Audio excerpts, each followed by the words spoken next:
మీరు ఎంతమంది చూశారో తెలియదు. అది 1300 కెపాసిటీ ఉన్న పెద్ద హాల్.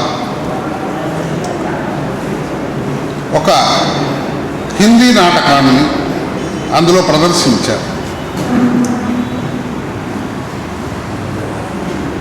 ఆ నాటకము అంతా అయిపోయింది, అందరూ చూశారు. నేను ఒక నాటక మిత్రుడిని ఒక ప్రశ్న అడిగా, మిత్రమా ఇప్పుడు వాళ్ళు ఆడిన నాటకం మొత్తానికి మైక్ ఉందా అని అడిగా.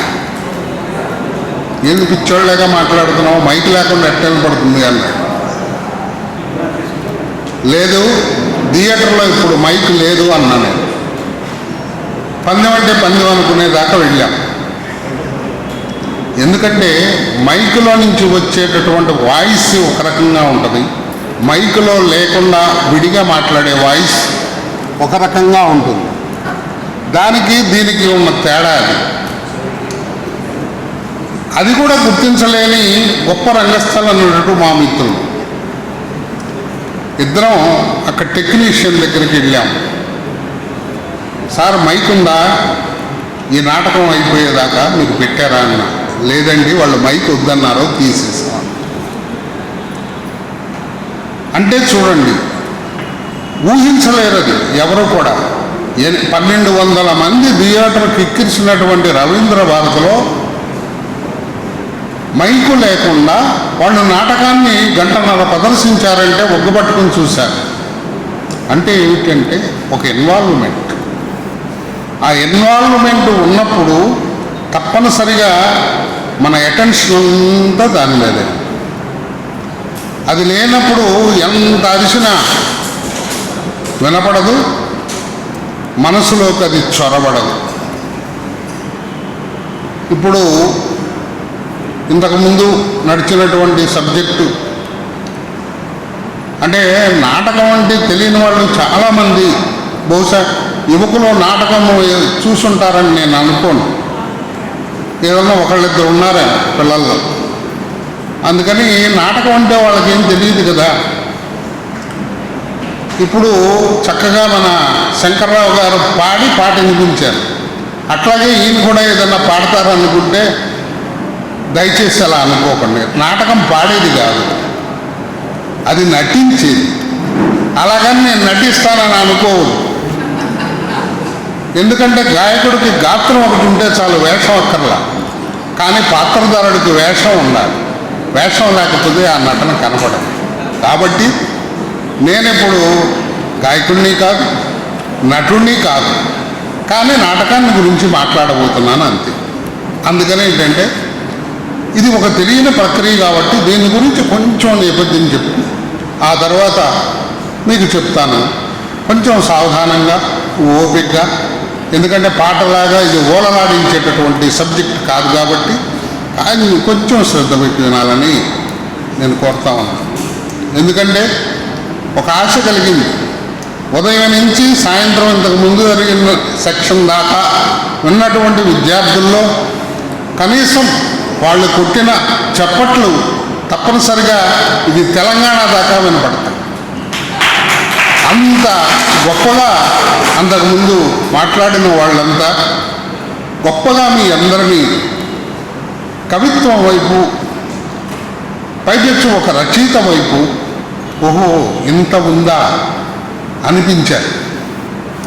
కాబట్టి కనీసం ఇంతమంది కూర్చున్నారు అంటే తప్పనిసరిగా వాళ్ళ ప్రభావం నేను ఉందని.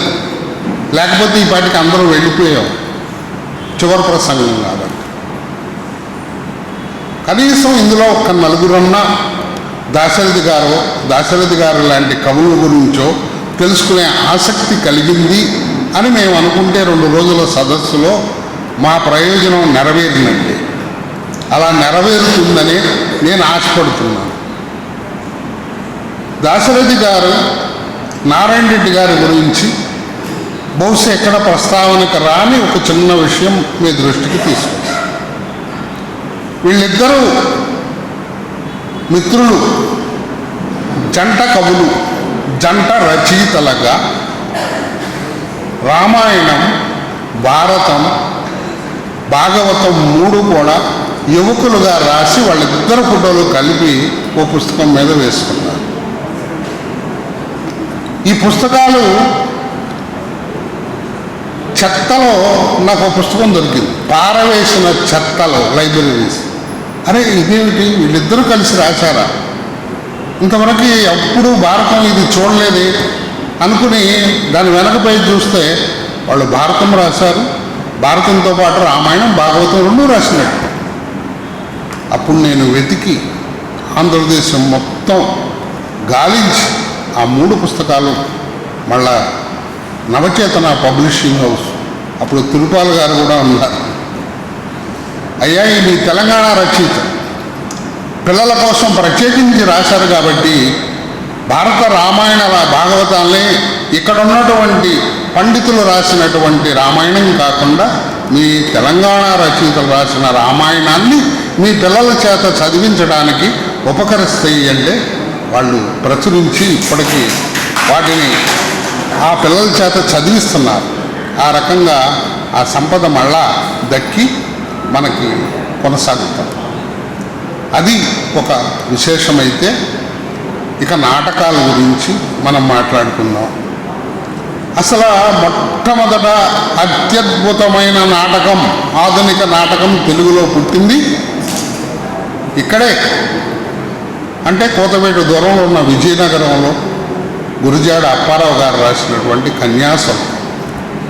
అది పుట్టి 1909లో, ఇప్పటికీ ఇన్నేళ్ళైనా కూడా ఆ నాటకం శ్రీశ్రీ అంతటి వాడు ప్రపంచంలోనే ఇంత గొప్ప నాటకం లేదు అని కితాబు ఇచ్చినటువంటి తెలుగు నాటకం ఈ గడ్డ మీద పుట్టిందే.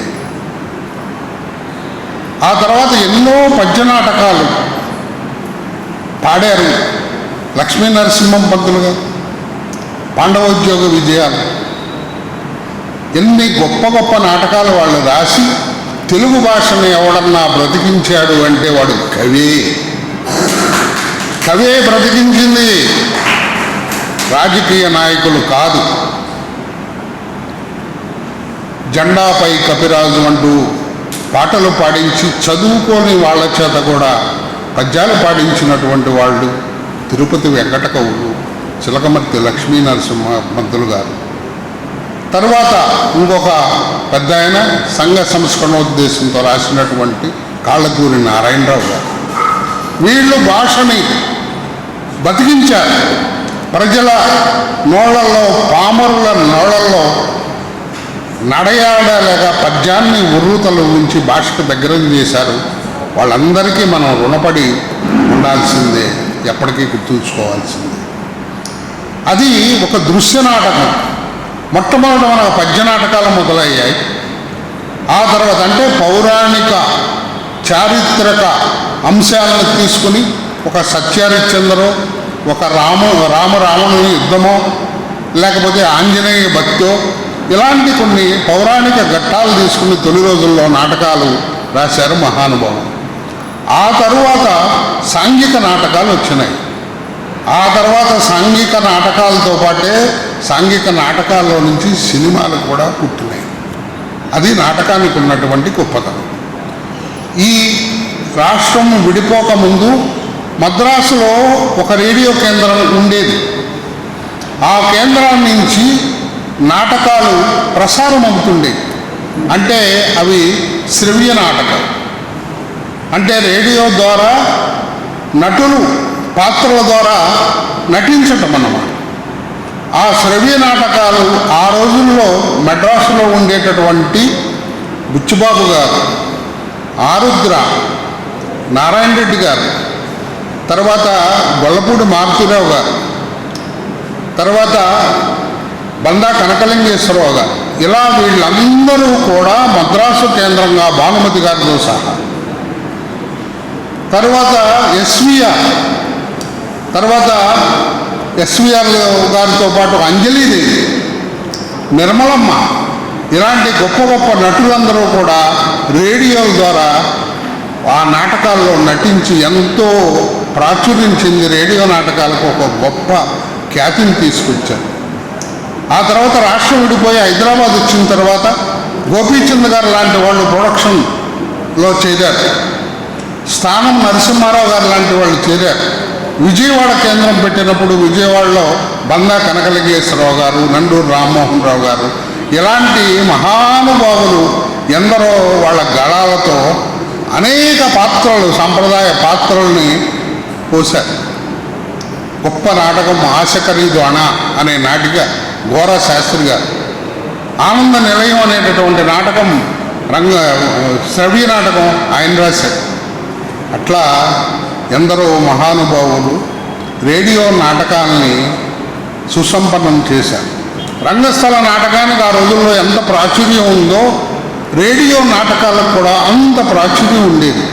మధ్యాహ్నం 3 గంటలు వచ్చిందంటే అందరూ రేడియోలు ఆన్ అయ్యి ఏ దారిలో వెళుతూ ఉంటే ఇంట్లో ఉన్నటువంటి రేడియోలు వినిపిస్తుండేవి.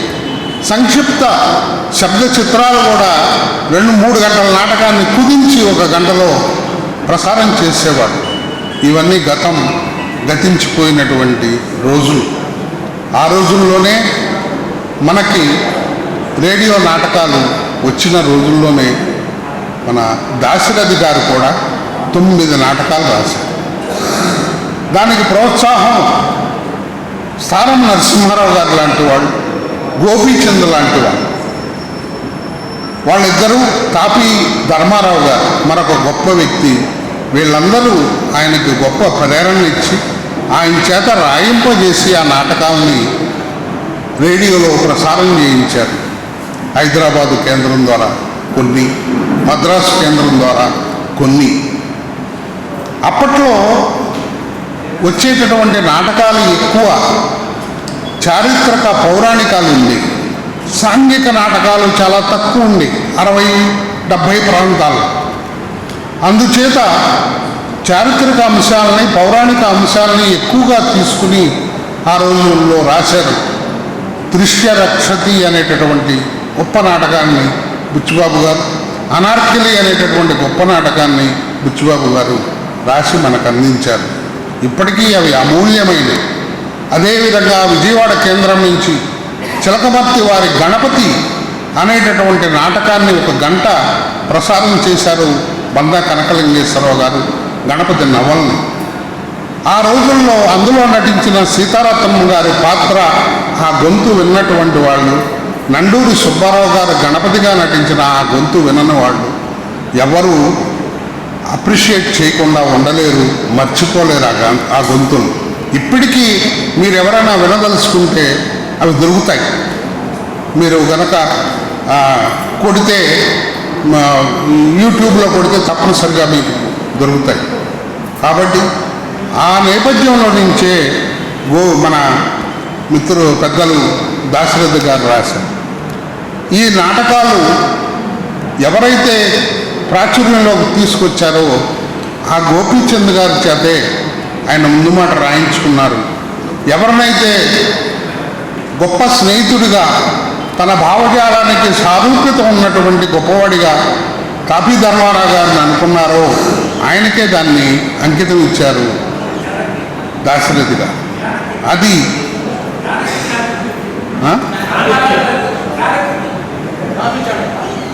ఎవరికి కాపీ చాణక్య.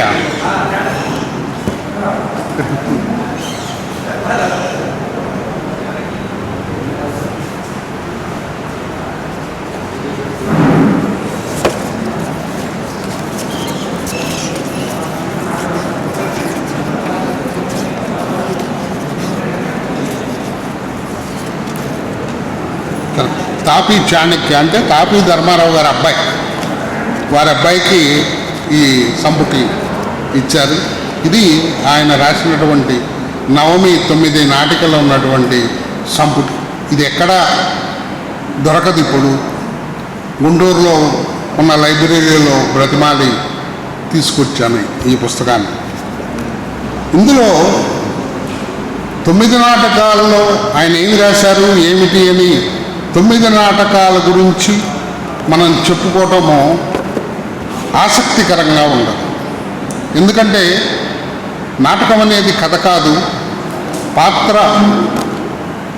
నటనకు సంబంధించి, సంభాషణ చాతుర్యానికి సంబంధించి, శిల్పానికి సంబంధించి, సంఘటనకి సంబంధించి ఈ మూడిటిని కూర్చడంలో ఆయన గొప్ప ప్రావీణ్యతతో ఈ 9 నాటకాలని రాశారని చెప్పి గోపీచంద్ గారు చక్కగా విశ్లేషించారు. 2-3 ముఖ్యమైనవి ఇందులో ఆయన రాసిన వాటిల్లో యశోదర, చిత్రాంగద, మహాశ్వేత, గోల్కొండ ఇవి పౌరాణిక చారిత్రక అంశాలకు సంబంధించినవి అయితే, వాసన లేని పువ్వు, నేనొక్కడనే కాను, స్వాతంత్ర వాహిని, నియాన్ లైట్ అనేటటువంటి మామూలు సాంఘిక సమస్యాత్మక నాటకాలకు సంబంధించినవి ఆయన రాశారు. ఇందులో ఆయన కల్పనాశక్తి గొప్పగా మనం యశోదరలో చూడగలుగుతాం. యశోదర ఎవరు అనేది ఈ తరానికి ఎవరికన్నా తెలుసా మీలో? యశోదర ఎవరికన్నా యశోదర ఎవరికన్నా తెలుసా పిల్లల్లో? యశోదర గౌతమ బుద్ధుడి భార్య. బుద్ధుడు గొప్ప రాజు. అతను ఈ దుఃఖం యొక్క స్వరూపాన్ని కనుక్కోవాలి అనేటటువంటి ఉద్దేశంతో ఒక చిన్న బాలుడిని, రాహులుని కన్నటువంటి భార్యని యశోదరని వదిలేసి దేశం మీదకి వెళ్ళిపోయాడు, ఒక విరాగిలాగా, సన్యాసిలాగా. అంతటి దుఃఖాన్ని భరించేటటువంటి యశోదరని 7-8 ఏళ్ల తర్వాత ఆయన ఒక జ్ఞానాన్ని పొందిన తర్వాత బౌద్ధాన్ని ప్రచారం చేసుకుంటూ, ఆయన సిద్ధాంతం అహింస, గాంధీ గారు ఆయన ఇచ్చినటువంటి అహింస అనే ఆయుధంతోనే ఈ దేశానికి స్వాతంత్రం తెచ్చాడు అనే విషయాన్ని మీరు తెలుసుకోవాలి. అంతటి గొప్పవాడు బుద్ధుడు. ఆయన వెనక్కి తిరిగి వచ్చినప్పుడు 7 ఏళ్ళు భర్త కోసం శోకించినటువంటి భార్య మనస్థితి ఎలా ఉంటుంది? మా నాయన్నే చూడాలి అని 7 ఏళ్ల బాలుడు అడిగితే తండ్రి దగ్గరికి ఆ బాలుని పంపాలా, తను చూడటానికి వెళ్ళాలా అనేటటువంటి మీమాంస. ఆ మీమాంసలో బుద్ధుడే వెతుక్కుంటూ పిల్లవాడు తండ్రి దగ్గరకు వెళ్తాడు. నాన్న నువ్వు రా ఇంటికి అని. వస్తాను నాన్న, ఇంటికి వస్తాడు. భార్యని కలుస్తాడు. ఆ భార్య నిందించదు.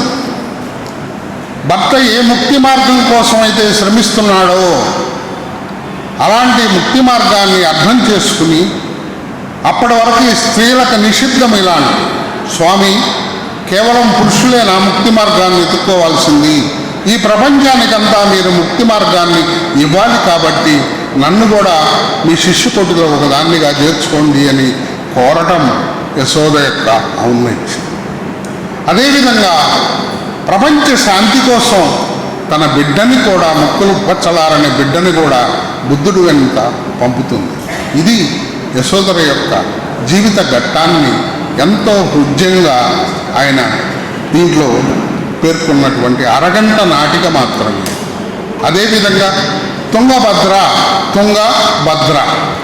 అనే ఒక చక్కటి కల్పనతో రాసిన కథ.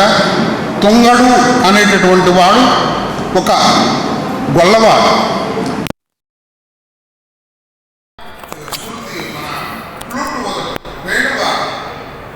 ఒక రాకుమార్తె భద్ర.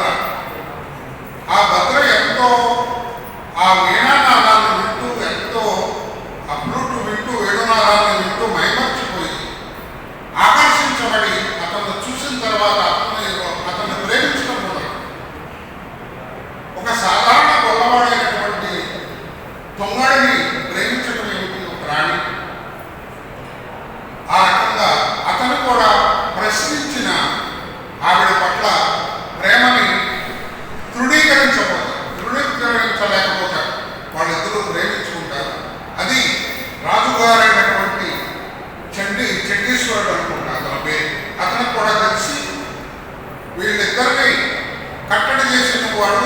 చేశామంటే ఈ కాలంలో లాగానే చంపేస్తాను అని బెదిరిస్తాడు కూతుర్ని.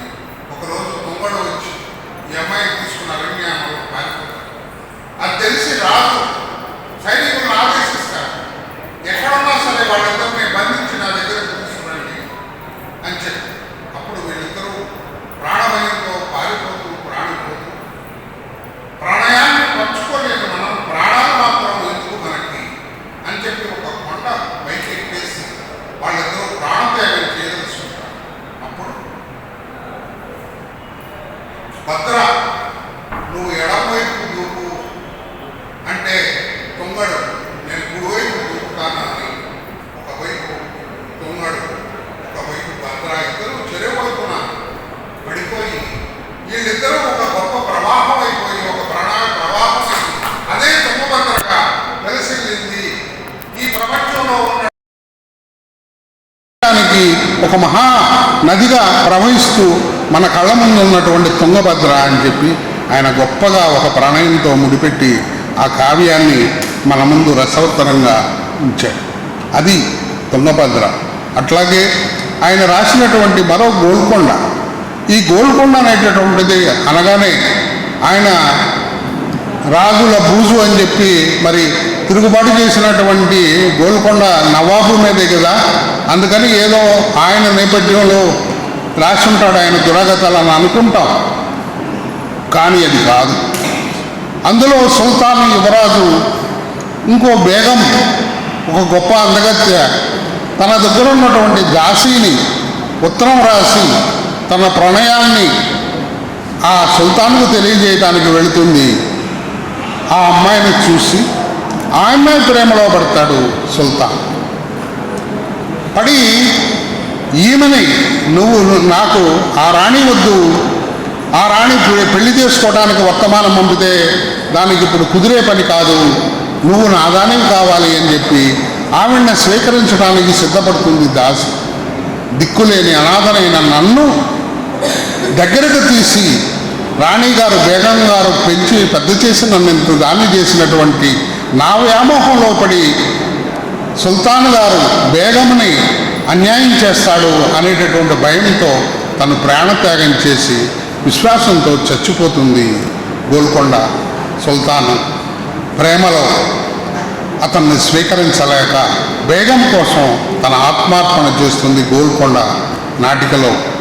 అప్పుడు ఆ సుల్తాన్ అంటాడు గొప్పగా ఆ సుల్తాన్ చేత, ఈ రాజప్రాసాదపు కరకు రాతి గోడలలో హృదయం ఉన్న మనుషులు లేరు అని అతను కన్నీరు కారుస్తాడు. ఇది ఆ నాటకం యొక్క గొప్పతనం. ఈ రాజ కుటుంబాలలోని రమణులకు రత్నాలు రకరకాల ఒలువలు కావాలి, అంటే దుస్తులు కావాలి, కానీ హృదయం ఎందుకు అని విలపిస్తాడు సుల్తాన్. ఇది ఆయన ఒక ప్రణయ కావ్యాన్ని రాజులు ఏ విధంగా కర్కశంగా ఉంటారు అనేటటువంటి, ఒక వైమనస్యాల మధ్య ఏ విధంగా ప్రేమకు దూరంగా ఉంటారు అనేటటువంటి విషయాన్ని, వాళ్ళ హృదయాల్లో ఉండేటటువంటి రాతి నైజాన్ని బహిర్గతం చేస్తూ రాసినటువంటిదే ఈ గోల్కొండ. అదేవిధంగా ఆయన స్వాతంత్రానికి సంబంధించి కూడా ఒక నాటిక రాశారు. స్వాతంత్ర ఉద్యమం, స్వాతంత్ర్య వాహిని అనేటటువంటి నాటిక కూడా రాశారు. అందులో కూడా స్వతంత్రోద్యమం కేవలం స్వతంత్రం అనేటటువంటిది కేవలం అహింస ద్వారానే వచ్చిందా? ఇందులో హింస ప్రభావం ఏమీ లేదా? హింసాపూరితమైనటువంటి ఆయుధం పట్టాల్సిందే అని చేసిన వాళ్ళు త్యాగాలు గమనంలోకి రావా? వాళ్ళ త్యాగాలు స్వతంత్రం కోసం కాదా అనేటటువంటి ఒక ప్రశ్న వేసుకున్నారేమో ఆయన. ఎందుకంటే మన్యంలో పోరాటం చేసినటువంటి అల్లూరు సీతారామరాజు, అదేవిధంగా పశువుల కప్పం కట్టనని చెప్పి పల్నాడు ప్రాంతంలో ఎదురు తిరిగినటువంటి గొప్ప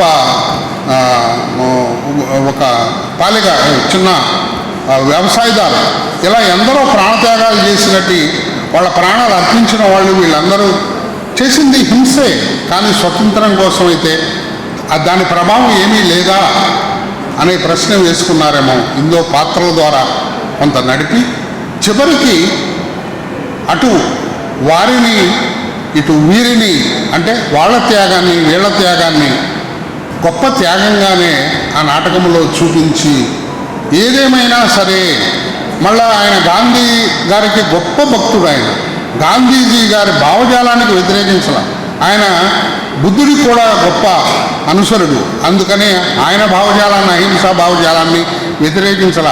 కానీ అప్పుడున్నటువంటి వాస్తవ పరిస్థితులు ఏమిటి, ఆ పరిస్థితుల్లో కేవలం నిరాయుధులుగానే అన్నీ సాధించగలమా అనేదానికి ఒక చిన్న ప్రశ్నగా ఆయన ఒక చిన్న మాటని చివరిలో సమన్వయంగా గొప్పగా ఒక మాట చెప్తారు.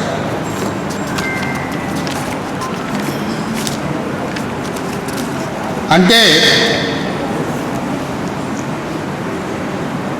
ఇందులో కేవలం ఆయుధంతోనో లేదా హింసతోనో మనం శత్రువుని సంహరించలేము. దేంతో సంహరిస్తాం? శాంతితో, సహనంతో, హింసా మార్గాన్ని అహింసతో, శాంతితో, సహనంతో, అహింసతో శత్రువు అనేవాడు నాశనం చేయబడతాడు అంటూనే చివరికి మళ్ళా వాళ్ళని గౌరవిస్తాడు, గుర్తిస్తాడు. చివరికి అల్టిమేట్గా మార్గం ఏమిటో కూడా ఆయన చెప్తాడు. ఇలా చక్కని నాటకాలు ఇవన్నీ కూడా ఎందుకు రాశారు అంటే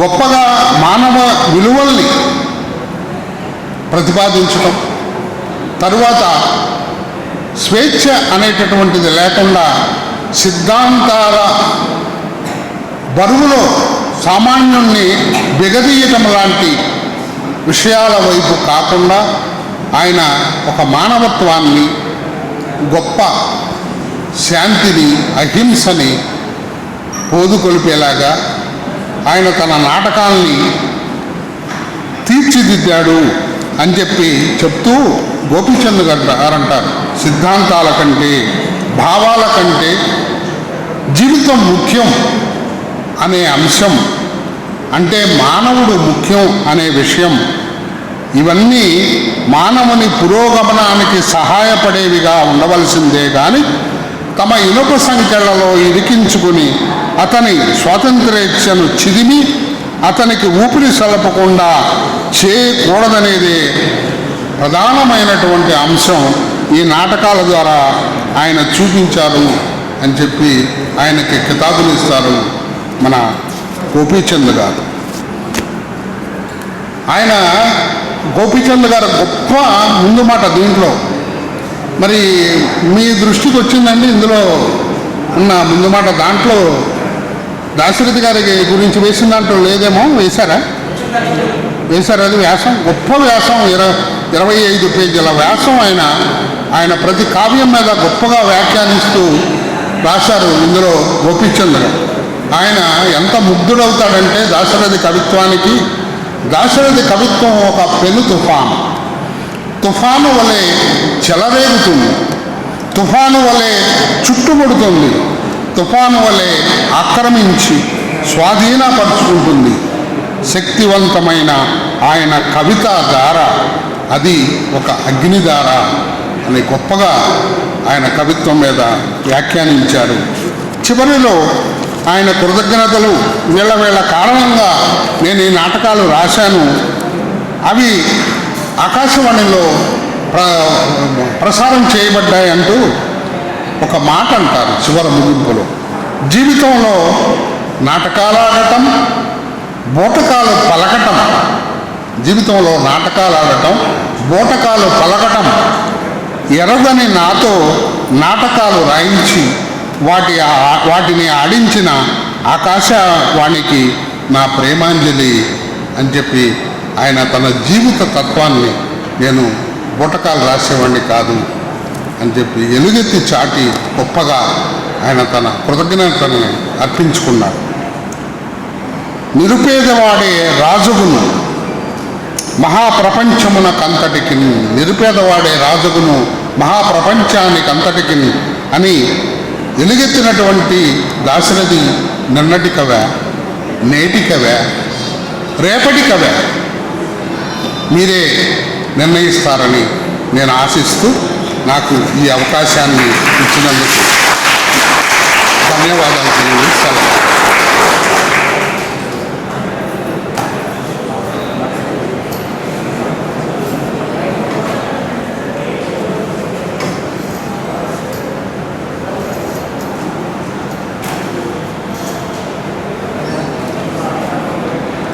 thank you sir, thank you very much. నాటకం గురించి, దాశరథి నాటకాలు గురించి మనకి తెలియజేసినందుకు శివప్రసాద్ గారికి ధన్యవాదాలు తెలియజేస్తున్నాను. ఇప్పుడు చంద్రనాయక్ గారు ప్రజానాట్య మండలి అధ్యక్షులు వచ్చి ప్రజానాట్య మండలి దాశరథి అభ్యుదయ గీతాలాపన చేయవలసిందిగా కోరుతున్నాను.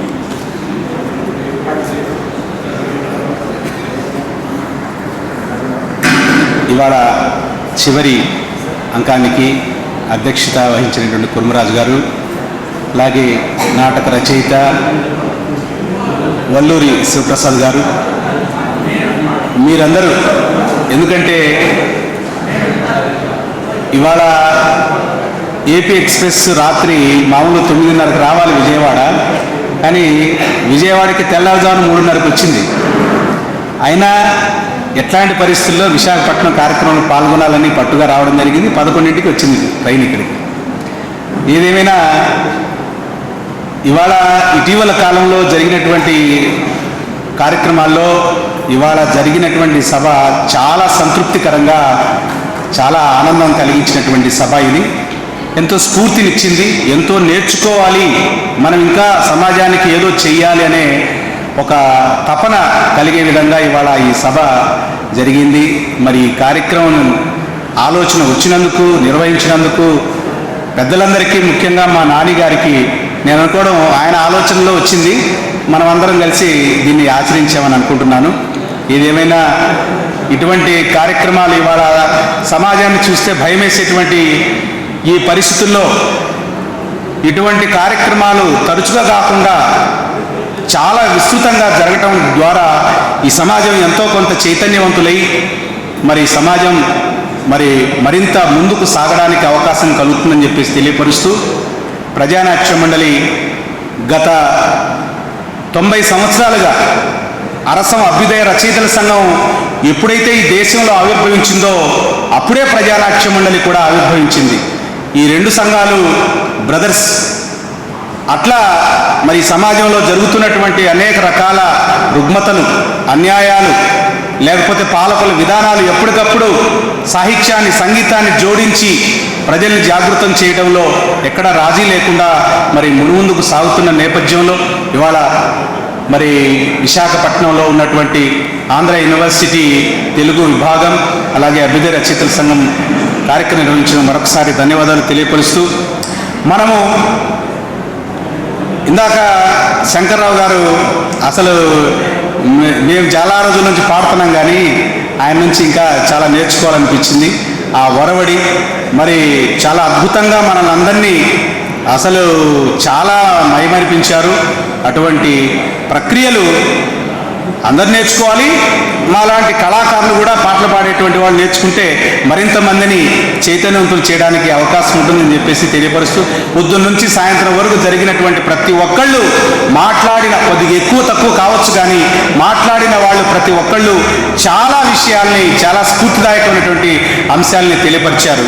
ఒక్కొక్కళ్ళు ఒక్కొక్క కోణంలో వాళ్ళ ఆలోచన ప్రకారం సమాజం ఎలా ఉంది, మనమేం చేయాలన్న అంశాలు చాలా వివరంగా తెలియపరిచారు. వారికి మరొకసారి కళాబంధనాలు తెలియపరుస్తూ, మనము సమాజాన్ని ఏ దృష్టితో చూస్తామో ఆ రకంగా మనకు సమాజం అర్థమవుతుంది. మనం ఏ దృష్టితో మనం చూసేటువంటి దృష్టి, మనం ఆలోచించేటువంటి విధానాన్ని బట్టి మనకు సమస్య అర్థమవుతుందని చెప్పేసి ఒక రచయిత అంటాడు. దృష్టిని బట్టి కనిపిస్తుంది సృష్టిని విన్నాను,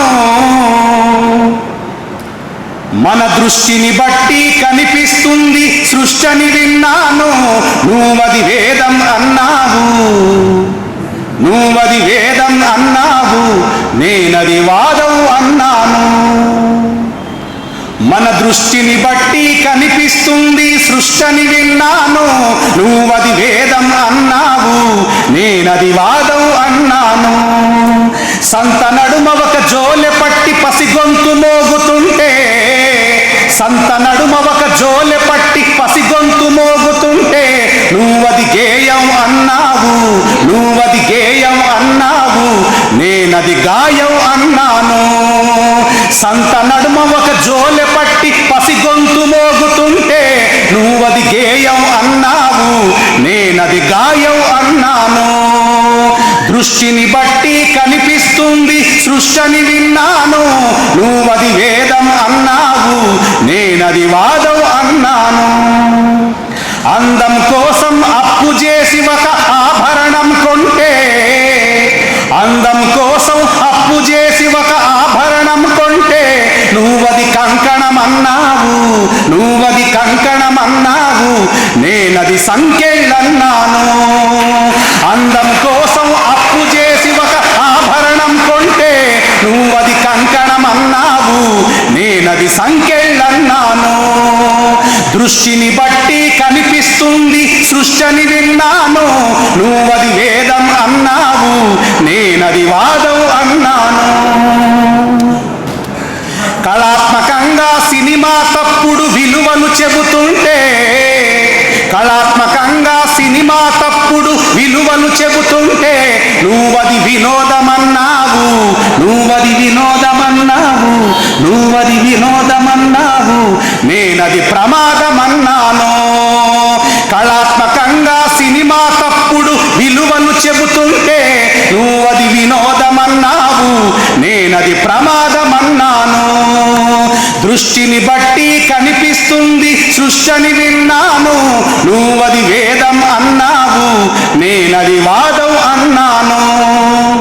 బల ప్రదర్శన కోసం ఒక్కడు పులులు చంపుతుంటే, బల ప్రదర్శన కోసం ఒక్కడు పులులు చంపుతుంటే, బల ప్రదర్శన కోసం ఒక్కడు పులులు చంపుతుంటే, నువ్వది శౌర్యం అన్నావు, నువ్వది శౌర్యం అన్నావు, నేనది క్రౌర్యం అన్నాను. బల ప్రదర్శన కోసం ఒక్కడు పులులు చంపుతుంటే, నువ్వది శౌర్యం అన్నావు, నేనది క్రౌర్యం అన్నాను. దృష్టిని బట్టి కనిపిస్తుంది సృష్టిని విన్నాను. నువ్వది వేదం అన్నావు, నేనది వాదం అన్నాను. నమ్మిన సత్యం నిలిపేందుకు ప్రాణాలను అర్పిస్తే, నమ్మిన సత్యం నిలిపేందుకు ప్రాణాలను అర్పిస్తే, నువ్వది మరణం అన్నావు, నువ్వది మరణం అన్నావు, నేనది జననం అన్నాను. నమ్మిన సత్యం నిలిపేందుకు ప్రాణాలను అర్పిస్తే, నువ్వది మరణం అన్నావు, నేనది జననం అన్నాను, నేనని జననం అన్నాను. దృష్టిని బట్టి మన దృష్టిని బట్టి కనిపిస్తుంది సృష్టిని విన్నాను.